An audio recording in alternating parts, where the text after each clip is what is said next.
آپ سمجھ رہے ہیں، جس کی والدہ نہ ہو اس کو اس دکھ کا احساس ہو سکتا ہے، جن کی والدائیں یا والدہ صاحبہ زندہ ہیں، اللہ ان کو لمبی صحت والی زندگی دے۔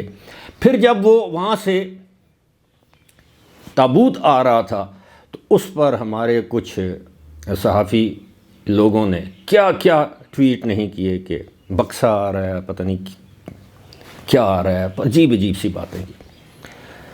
اب قدرت کا نظام دیکھیے، جیسے کہتے ہیں نا کہ وہ گھڑی کی سوئی پھر وہ ایک جگہ پہ چلی جاتی ہے، ایک جگہ ساکت نہیں رہتی، کبھی دن بڑے ہو جاتے ہیں، کبھی راتیں بڑی ہو جاتی ہیں، ہمیشہ ایک جیسے نہیں رہتے۔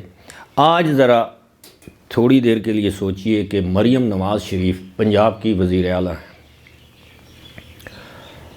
اور وزارت جیل خانہ جات فی الحال تو ان کے پاس ہے، پاس نہ بھی ہوئی تو وزیر جیل خانہ جات مسلم لیگ نون کا ہوگا، اور اگر مریم چاہیں تو وہ کون سی ایسی تکلیف ہے جو جیل میں عمران خان کو نہیں دے سکتی؟ کوئی بھی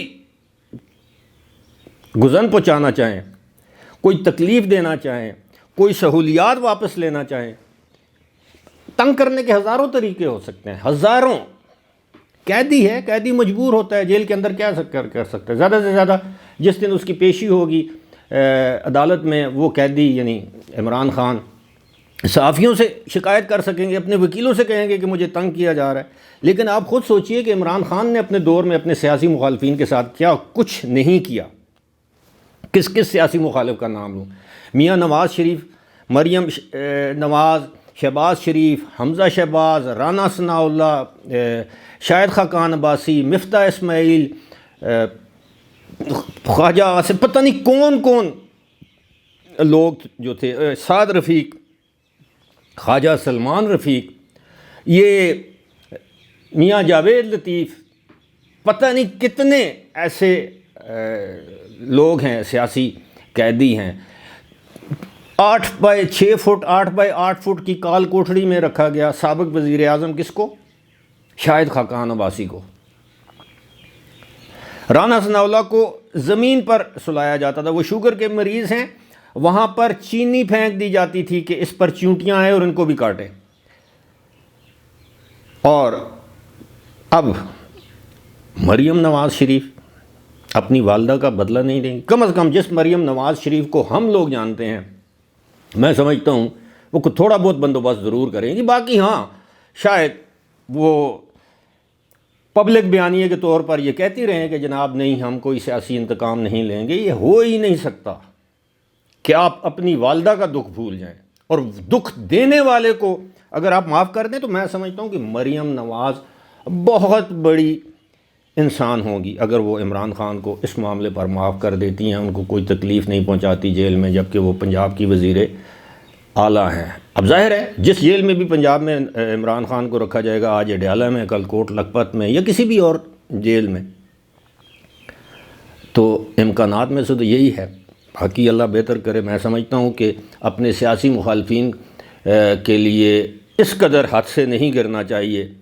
یہ تو میں نے ابھی تھوڑی دیر پہلے وہ نون لیگ کے رہنماؤں کے نام لیے، آصف علی زرداری کے ساتھ کیا نہیں کچھ نہیں کیا۔ چاند رات کو فریال تالپور کو ہسپتال سے اٹھا کے جیل میں ڈال دیا گیا، چاند رات کو، صبح عید تھی۔ خورشید علی شاہ، ان کے ساتھ کیا کچھ نہیں، وہ جیل میں حراست میں، ان کو دل کا دورہ پڑا، سٹینڈ پڑے، لیکن انہوں نے جسے کہتے ہیں نا آؤ فغاں نہیں کی۔ یہ نہیں کہا کہ ہمیں مار دیا جائے گا، ہم مر جائیں گے، ہمیں قتل کرنے کی سازش کی جا رہی ہے۔ مردانہ وار انہوں نے صعوبتوں کا جو ہے وہ مقابلہ کیا، لیکن برداشت کیا۔ اور اب یہاں پر سائیکل نہ ملے تو ککڑ مار رہے ہیں، دیسی گھی میں تلے ہوئے بکرے کڑائی گوشت چل رہے ہیں، 8-8 10-10 انڈوں کا ناشتہ کیا جا رہا ہے، لیکن پھر بھی خان کی زندگی کو خطرہ ہے۔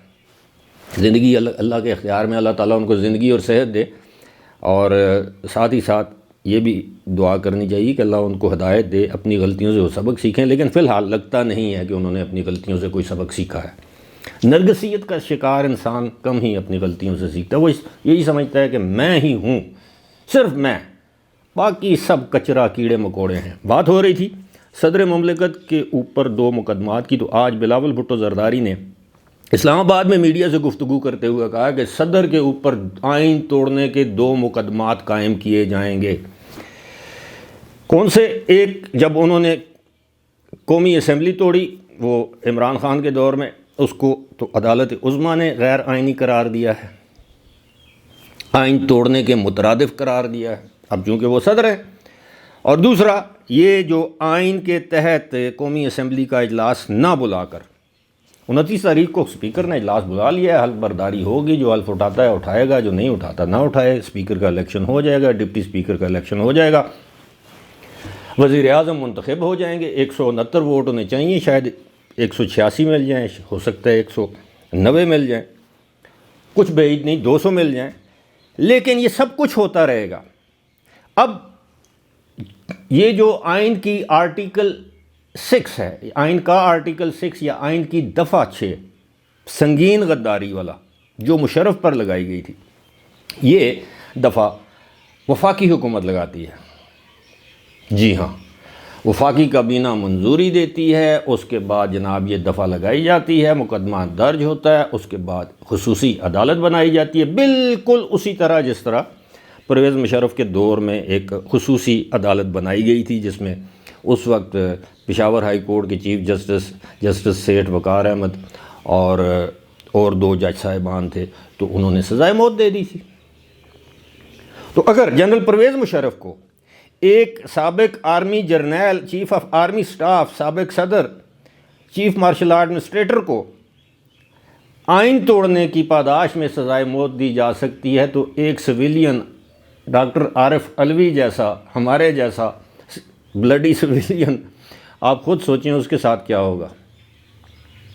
سوچنے کا مقام ہے. اسی لیے کہتے ہیں کہ بڑے بڑے عہدوں پر چھوٹے ذہن، چھوٹے دماغ اور چھوٹے قد کے لوگوں کو براجمان نہیں کرنا چاہیے، ورنہ نتائج وہی ہوتے ہیں جو اب ہمارے سامنے آنے والے ہیں. فی الحال مجھے دیجیے اجازت. خدا حافظ.